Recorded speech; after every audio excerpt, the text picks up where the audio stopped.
咩叫內憂外患呢？大埔有版你睇啦。今季咧要踢亞洲賽，咁但係又冇資源擴軍，球隊好多主力球員流失，管理層同球迷啊、教練團隊啊好多摩擦，大家都貌合神離，又唔知道未來嘅動向係點樣嘅。咁而最慘嘅就係進攻主力之一嘅伊高沙托尼對上兩季嘅助攻王，未開波已經係重傷啦。今季咧基本上都唔使預佢噶啦。咁但係唔踢都要踢噶啦。唯有盡做咯，咁盡做嘅，咁你梗係希望你嘅主教練係一個有翻咁上下江湖地位啊，有一定感染力嘅教練啦。李志堅亦都係而家咧就係港超聯年紀最大、執教時間最長嘅教頭，亦都係咧就係大埔近呢13年以嚟咧任期最長嘅主教練。咁你話要帶領球隊咧渡過難關，咁你梗係希望要揾啲見慣世面嘅教練啦，唔通你揾個少帥去領軍咩？咁你對內又好，對外都好啦，都可以穩定嗰個軍心啊嘛。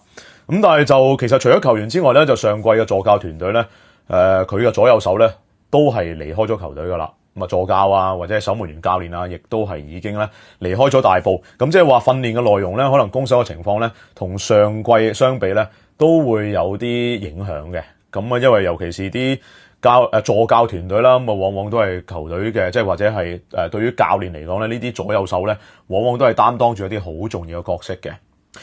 咁啊，其實就上季咧對住北區嘅聯賽咧，就係排出咗球會史上咧就係年紀最大嘅正選11人陣容。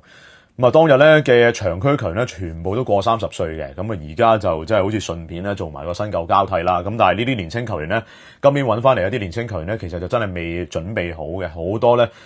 甚至乎喺頂級聯賽上陣時間咧都唔多嘅，咁可能都真係要付出一啲咧成長嘅代價。陣容上啦，咁啊我自己最唔擔心嘅位置咧就係門將呢一環。咁如果你連門將都擔心嘅話咧，咁唔使踢噶啦。咁啊龍門咧兩位都係稱職嘅，謝家榮同埋咧就係盧少奇，我自己咧都係放心嘅對呢個位置。後防線啦，咁啊中堅咧就得翻加比爾喺度嘅啫，依然就係球隊嘅定海神針啦。咁啊今年咧就巴西嘅外援李安納度就過到嚟，佢係相對幾個巴西外援球員之中咧，比較即係今年嚟到巴西外援啊，就相對係比較有經驗嘅一位啦，31歲。咁而另一個都係嚟自南美洲嘅外援球員，咁但係就唔係巴西啦，就係哥倫比亞18歲嘅祖奧。咁我睇翻咧，佢就應該可以踢右閘，可以踢中堅嘅。估計咧就會係李家豪嘅後備啦，咁因為右閘咧就本身係得李家豪一個。咁啊，當然啦，就其實都可以陣中有其他嘅一啲工兵球員都可以客串下，有一啲華人球員咧，有時都可以客串下，踢個右閘都未定嘅。咁但係咧，我睇翻咧就祖奧咧，其實佢就本身喺邊度揾翻嚟咧？佢就係喺伯利茲聯賽。咁可能好多球迷都唔知道伯利茲喺邊度。咁啊，伯利茲咧就係一個世界排名180嘅嚟自中北美及加勒比海區呢個州份嘅一個國家，一個小國。咁其實香港世界排名就156，伯利茲咧就180。咁啊，大家就想像下呢啲球員佢哋嗰個質素去到或者個水平去到邊度啦嚇。當然未落場就唔可以咁快批死一個球員嘅，只不過就係客觀事實或者紙上賽績或者從一啲背景咧話翻俾大家知啦嚇。咁啊，至於就左閘就唔係太大問題嘅。咁啊，本身就韋法頓啦，另外就今年就喺南區咧就揾咗陳海柏過嚟。咁另外就其實你話費蘭道啊，甚至乎頭先我介紹過嘅李安納度咧，之前喺佢效力過嘅球會咧都踢過左閘，咁所以左閘咧我自己都唔係話太擔心嘅。咁啊，中場線啦，中場中路嘅球員咧就加比馬斯基達咧，又係啲好後生嘅球員，佢就喺澳門聯賽揾過嚟嘅。咁啊，水平有幾高，大家又係心裏有數啦。咁啊，除咗就加比馬斯基達之外咧，其他球員，其他兩個嘅巴西外援咧，包括摩連奴同埋南道都係好後生。加比馬斯基達19歲，其他兩位咧就24歲。咁但係我就唔係有太多關於佢哋嘅資料咧，可以做到分析啦，亦都唔太清楚佢哋咩風格，咁所以就唯有落到場揾答案啦。咁啊，除咗就呢啲新加盟嘅巴西外援之外咧，原有嘅謝神亦都喺陣中。咁啊，謝神亦都係一個好使好用嘅球員，踢中堅、踢防守中場都冇問題嘅，都冇辦法噶啦。謝神其實本身都已經淡出咗大埔嘅主力陣容，咁但係而家呢個情況咧，可能佢都要臨危受命啦。咁有時都有機會會落場嘅。組軍上咧，其實大埔就勝在有一樣嘢咧，就係佢都好熟意或者係好情傾一啲巴西嘅外援球員啦。咁起碼大家同聲同氣先啦。咁而其他嘅球員咧，就兩位嘅華人中場，我都有啲期待嘅。黃顯森咧就上季季尾咧都好多機會上陣啊，咁亦都唔使諗咁多嘢㗎。呢啲球員落到場做啲粗重功夫，跑咁啊幫其他嘅隊友咧，尤其是啲外援球員咧就做下啲擔抬嘅工作啦嚇，咁啊即係盡量搶下啦。咁呢啲都係黃顯森嘅喺陣中嘅定位嚟嘅。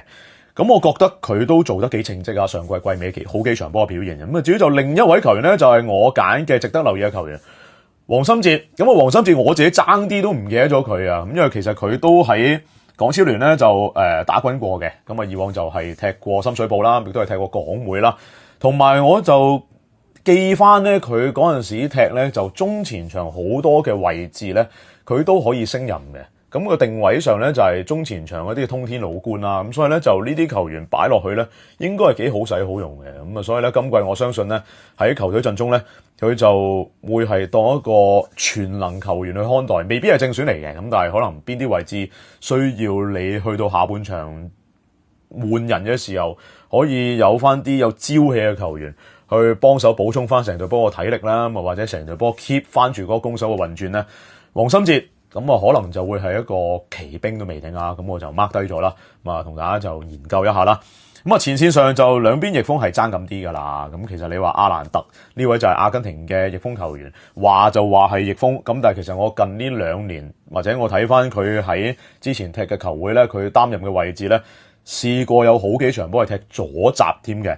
咁啊，同埋就之前效力嘅球會咧，佢入球數字都係偏低。都係咧，單季都係入得個1至3球，其實就好難睇好啊。同埋因為你踢一啲防守嘅位置咧，感覺你作為進攻球員，你作為翼鋒球員，咁你之前踢呢啲防守嘅位置咧，你嗰個進攻嘅銳利感咧係會減低咗。咁睇下阿蘭特嘅質素係點啦。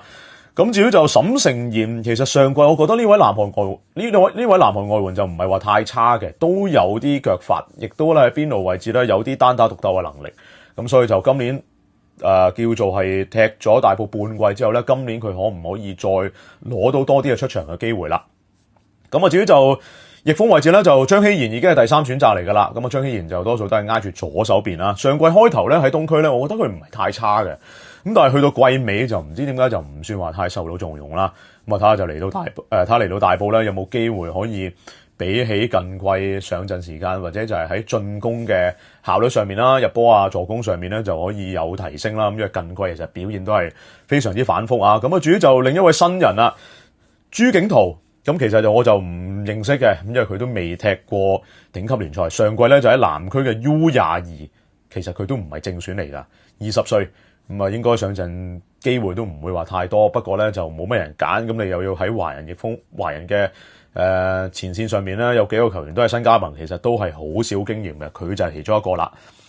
上季咧大埔喺聯賽嘅首席射手咧只係入咗8球嘅啫，咁啊今季咧喺前面食粥食飯都係要靠華力神嘅啦。咁因為華力神就係今年前鋒嘅重點嘅收購啦，1.85米嘅身高就去過馬爾他嘅聯賽。咁啊，保連奴就因為已經年紀大噶啦，37歲，好難再寄予厚望噶啦。何況之前都已經係定位做一個後備殺手，咁所以咧今年係真係睇下華力神嘅質素去到邊度啦。咁當然亦都有陳肇鈞喺度啦。咁啊，陳肇鈞就偶爾都會踢一個正前鋒嘅位置，就客串呢個偽中鋒嘅角色啦。咁但係佢其實上季都係跌咗嘅，畢竟年紀都開始大啊，都好難要求佢有每一場可以場都可以踢足90分鐘啊，咁或者都可以要求佢嘅貢獻咧，比同前季係可以一模一樣。咁但係就大埔其實我覺得佢哋有個底蘊喺度嘅，因為始終有嗰個信念喺度。情況雖然係好惡劣，咁但係呢個世界係有小強啊嘛，小強嘅意思就係你有嗰種打不死嘅精神，你有種迎難而上嗰個感覺，越係面對住呢啲困境咧，就越係可以逼出你嘅真功夫。咁而家當然就要睇下幾樣嘢啦，睇下教練可唔可以化腐朽為神奇，可唔可以喺面對住呢一個逆境上又要對住管理層，下你又要調教成隊波，可唔可以憑住佢嘅經驗或者憑住佢嘅調兵遣將嘅功力，可以令到大埔就算成績跌咗都好啦，都保住嗰條底線。第二樣嘢就當然係球迷啦，咁因為大埔嘅球迷基礎啦，或者球迷嘅氣勢啦，我自己覺得而家喺11隊波入邊咧係最好嘅一隊。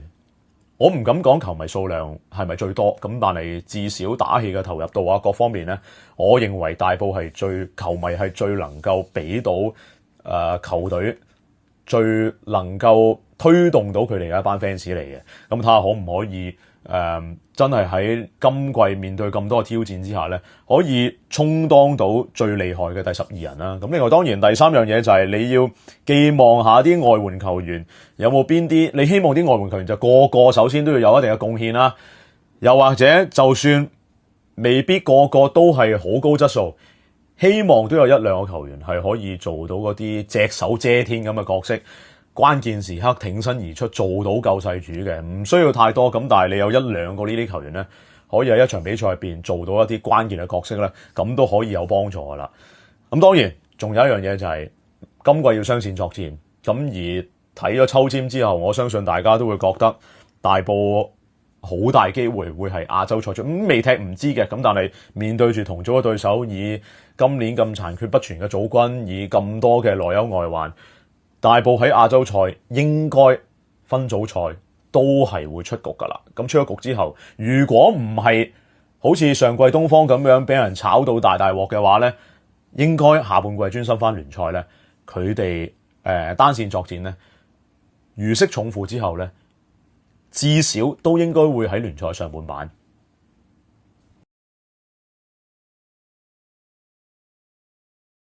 喺之前嘅集數咧都講過啲巴西外援咧，佢哋英文水平就唔係太好嘅。咁其實南韓外援都係。咁而家港超聯咧就好多嘅南韓外援咧，普遍都係好後生嘅啫。咁例如東區嘅羅潤豪啦，咁啊或者係標準流浪嘅洪秋榮啦，咁甚至乎而家講緊嘅沈成賢咧，都唔係話年紀好大。咁但係就可能後生細仔啦，咁啊教育水平唔係太高，咁亦都嗰個英文根基咧唔係話打得太好啦，所以我都好難可以有機會咧訪問到佢哋，用英文訪問到佢哋啊。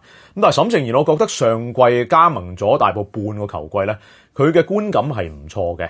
咁啊，今年咧留喺大埔陣中嘅外援球員咧，即係上季一啲喺陣中嘅外援球員，今季留隊嘅咧，其實唔算話好多嘅啫。咁啊，睇下沈成賢有冇機會咧，今季可以喺前線上面有啲突出啲嘅表現咧，我亦都可以有機會用到英文訪問佢。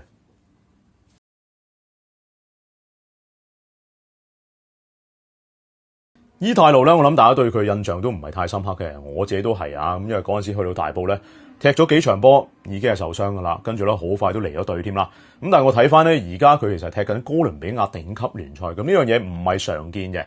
因為你話離開咗港超聯嘅外援球員翻返去自己國家效力咧，好多時都係踢翻啲低組別聯賽嘅球會啦。咁但係伊泰路唔係啊，佢係踢緊啲哥倫比亞頂級聯賽。